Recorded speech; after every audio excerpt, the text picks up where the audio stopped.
Vemos aqui uma pequena tábua em madeira com uma parte escavada sobre a qual era derramada cera. Junto da tábua está um estilete em bronze, um objeto fino com uma extremidade afiada e a outra achatada.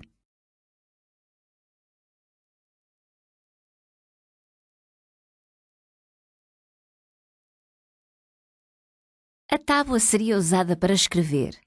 Sobre a cera, ainda é possível ver parte de um texto que poderia ter sido escrito com o estilete de bronze, uma espécie de lápis com borracha, pois tem uma extremidade afiada para escrever e a outra em forma de raspador, que permite raspar a cera e escrever novamente. Os pequenos orifícios serviriam para ligar esta placa à outra, usando argolas de metal ou de corda, permitindo fechar e obter uma dupla página.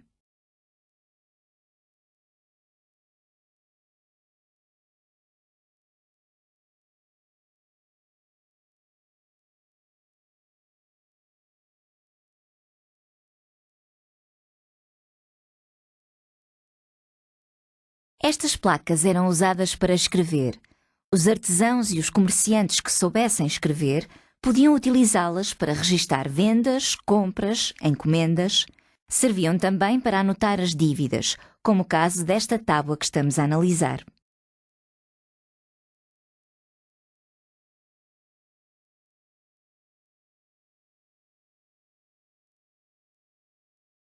Os pedagogos e os estudantes usavam placas de escrita como esta, em madeira ou em argila. A aprendizagem da escrita exigia treino e repetição constantes, e como a cera permitia a reutilização, os jovens escreviam as suas lições e repetiam-nas até as memorizarem. Depois aqueciam a tábua, a cera derretia e ficava lisa, permitindo voltar a escrever na tábua rasa.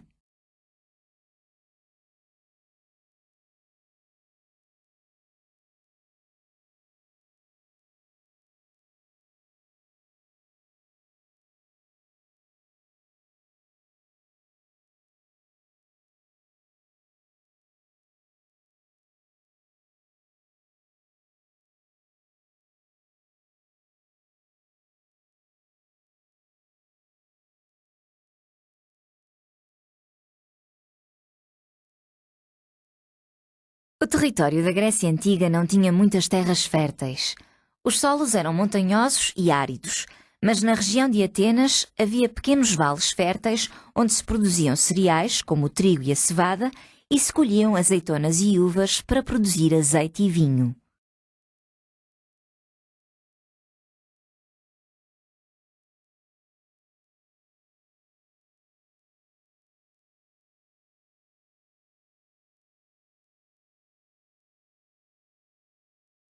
Os atenienses eram conhecidos pela qualidade do seu artesanato.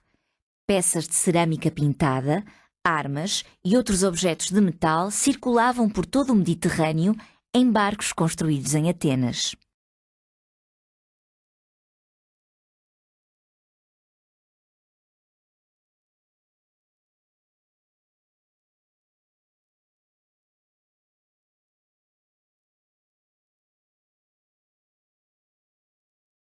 O comércio fazia-se essencialmente por via marítima através do porto do Pireu.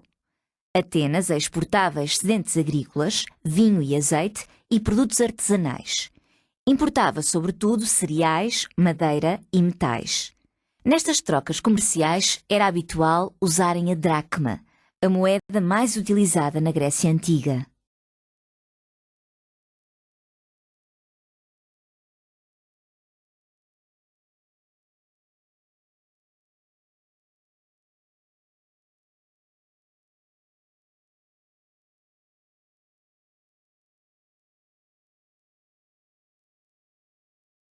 Só os cidadãos, homens livres, filhos de pai e mãe atenienses, podiam participar na administração da cidade.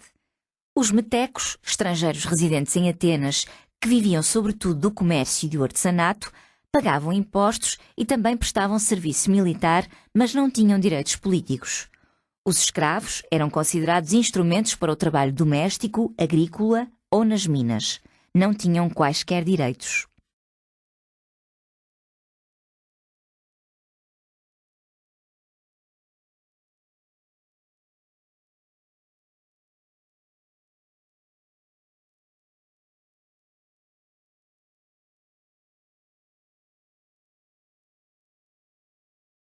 As mulheres atenienses não participavam na vida política e cívica da polis.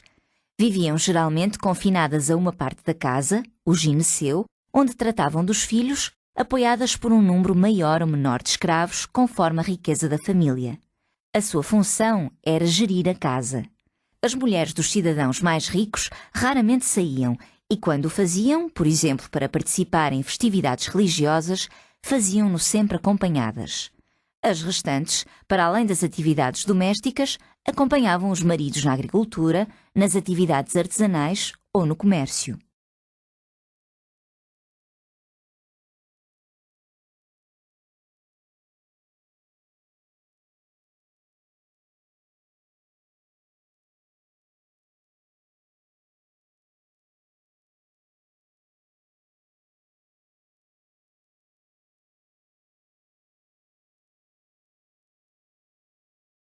Os cidadãos mais ricos passavam uma parte do dia na ágora, praça pública, tratando de negócios ou de política. Podiam ir ao ginásio, praticar exercício e socializar.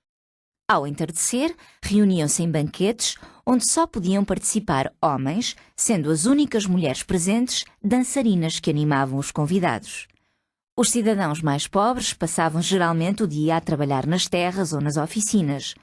O seu estatuto permitia-lhes participar nas discussões políticas e nos espaços públicos da cidade, mas raramente o faziam porque não tinham tempo.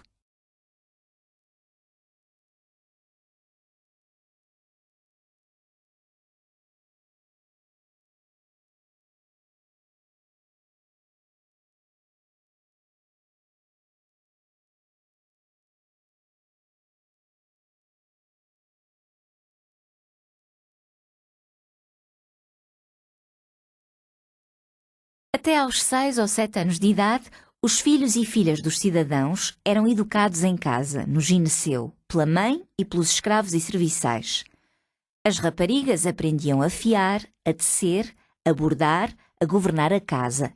Algumas aprendiam também a ler, a escrever, a dançar e a tocar instrumentos. Os rapazes iam para a escola para aprenderem a ler, a escrever, a contar, a recitar poemas e a reconhecer valores morais, estudando literatura e filosofia. Os filhos de cidadãos ricos eram geralmente acompanhados por um escravo que supervisionava os seus estudos, o pedagogo.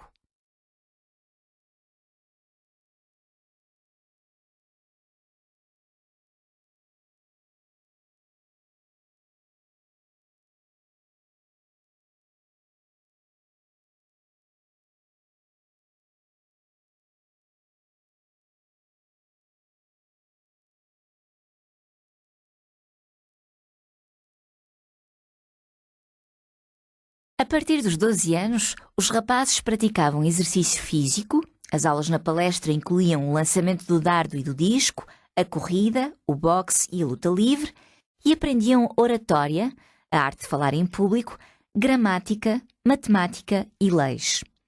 Dos 18 aos 20 anos, o jovem ateniense cumpria o serviço militar, tornando-se assim um cidadão. O objetivo desta educação era formar cidadãos fortes, confiantes e letrados, aptos a participar na vida militar, política e social de Atenas.